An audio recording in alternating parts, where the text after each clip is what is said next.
Hey everyone, welcome to my Jerusalem's artichoke patch, or as some people call them, sunchokes. Today I'm going to quickly talk to you about them because it's time to dig them up, or at least some of them. I'm going to be honest with you guys, I do not like Jerusalem's artichoke. They're really hard to digest because of all of the inulin in them, which is, you know, what makes them sweet and what makes them tasty, but it also is what makes it so...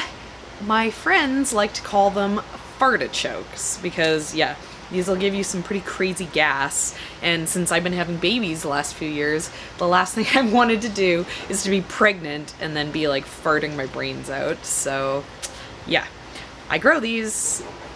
Don't eat them too much.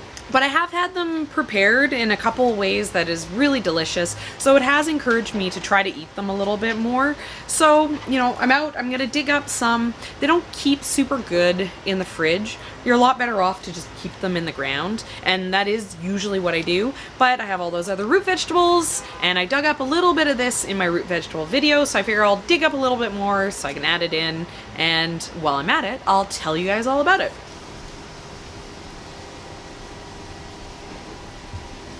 So the main reason that we grow Jerusalem's artichoke is that it is so easy. It's the challenge of growing Jerusalem's artichoke isn't growing it. The challenge is how to keep it from growing. Every year I come into this bed, which I chose specifically because Jerusalem's artichokes are so weedy that the last thing you want is to plant it anywhere where it could spread.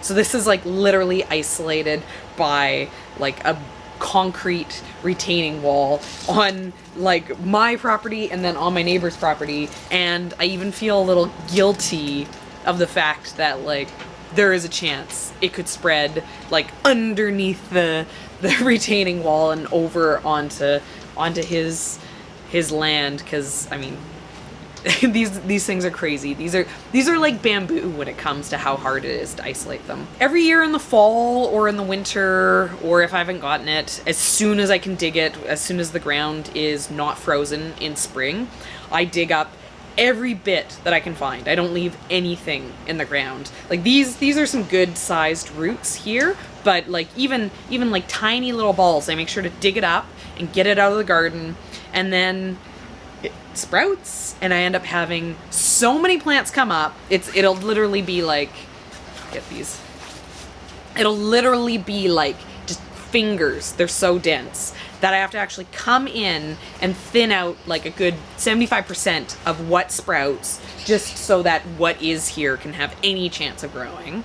So this fallen down mass is what has grown after I've gone and weeded it as aggressively as possible. The amount that grows off of one plant is crazy too. When I dig this, I actually dig down as deep as my shovel will go, and then usually I'm digging in there again and still finding roots. And then they're sending up, I mean, I'm assuming I must be forgetting stuff. That's how so much is growing, but there's also stuff further down. I had a friend plant these underneath a walnut tree, which limits things from growing.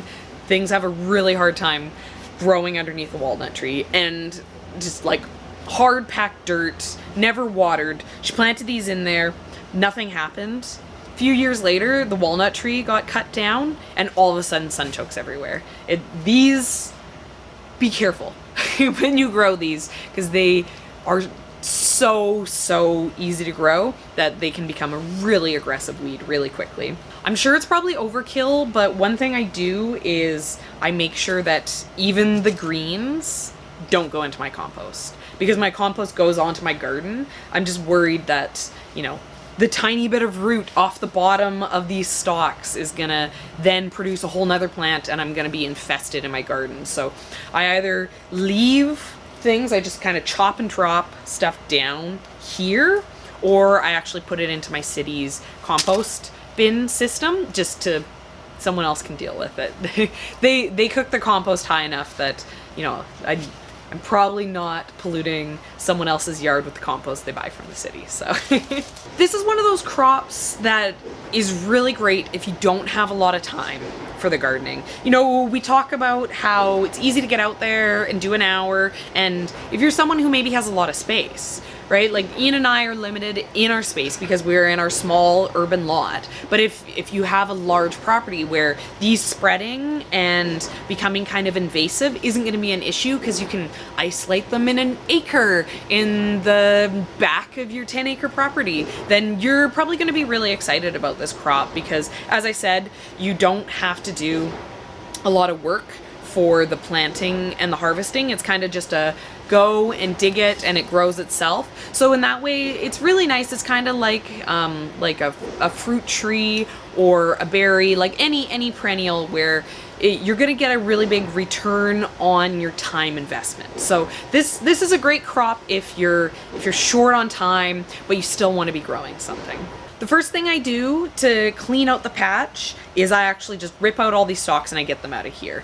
I know where all my Jerusalem's artichoke is because it's just everywhere here. Like, I dig this entire space, and I do have some plants in here that I don't necessarily want to dig up. I keep a bunch of rhubarbs and things like that. So those areas, they kind of, you know, that's probably where the sunchokes are growing from, because I'm not digging in there and digging out my plants. If you would like to know exactly where to dig and you're not going to be digging your roots all at once, you could leave a little stick, something long enough that you could actually grab it and pull it up later, and that could be a marker for you, because these keep really well in ground. Like, honestly, I dug some of these last year, had them in a tote outside, they froze solid, warmed up, froze solid, warmed up again, and they still hadn't gone mushy. They were still firm and nice. Like, there was some dirt on them to keep them moist, but these things are crazy.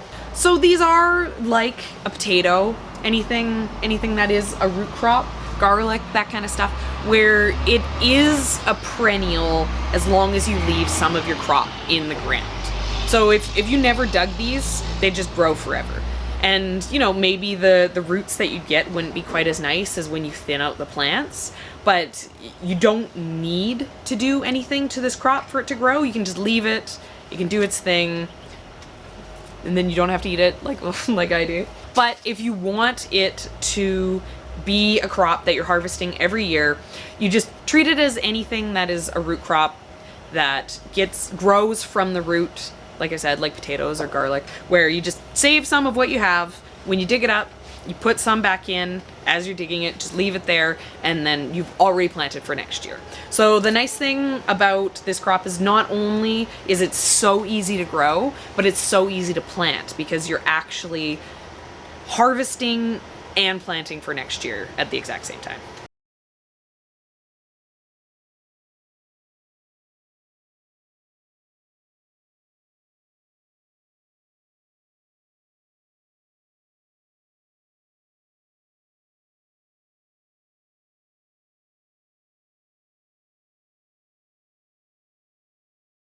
I'm definitely not going to be digging anything. This is all the Jerusalem's artichoke that just has come up attached to the plants as I've kind of cleaned up in here. So you can see that there's tons and this is like barely any of what's in this entire section. I don't normally like to clean up in the garden in the fall, but the Jerusalem's artichoke, it's right beside my driveway, and we use the carport to park our vehicle in the winter, just so we don't have to scrape the windows quite as much.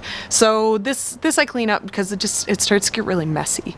So that's kind of what I'm doing today.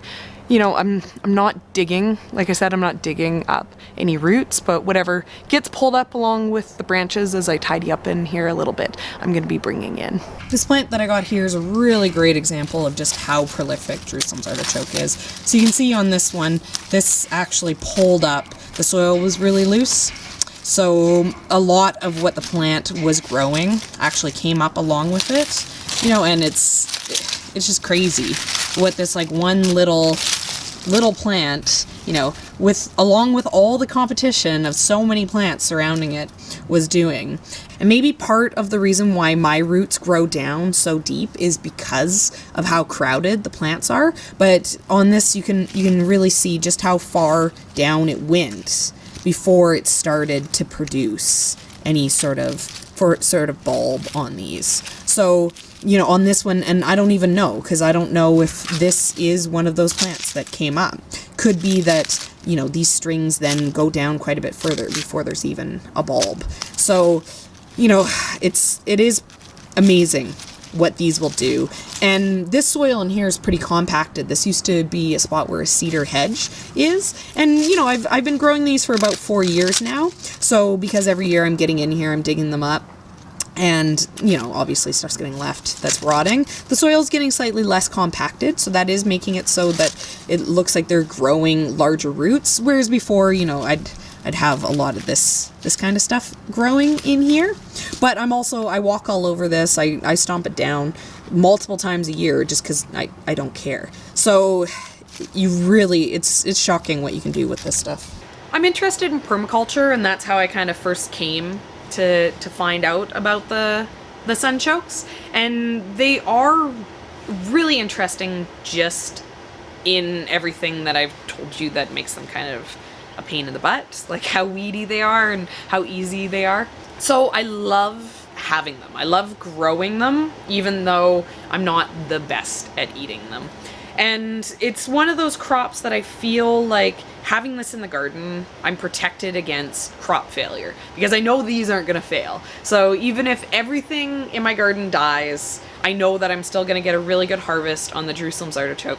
No one's gonna starve at my house because we got Jerusalem's artichoke. You know, we might fart ourselves to death, but...